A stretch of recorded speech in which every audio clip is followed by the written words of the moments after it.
Today at Roseacres we've got Nick in to do a scoot fit. He will be teaching the children how to use scooters safely, working on their balance and using their back brakes.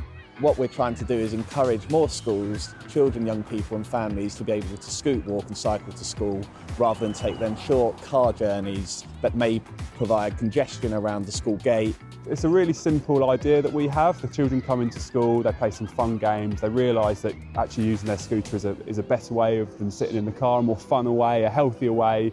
They'll be more confident on their scooter. They should develop their braking and their stopping skills, awareness and road safety that we think about, so not just looking down at the floor when they're scooting, but what's going on around them. So it's great to see the impact that the London Marathon Foundation funding is having on schools in the communities, particularly with their active travel plans, which we've got a number of schools across the county now starting to engage with.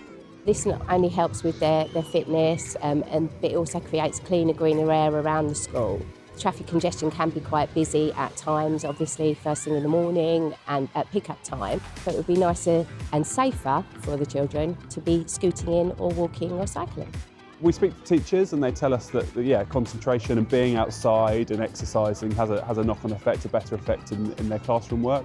It's a much happier atmosphere. The children enjoy coming into school. They're ready to work, their minds are open, they've had that sort of downtime on the way to clear their minds, ready to start working.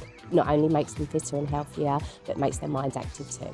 What's so exciting about the funding that we've received is that we are getting children much more active. We are seeing children enjoying coming to school. We're seeing them being active during the day and they look forward to scooting to school and they have a healthy attitude to exercise.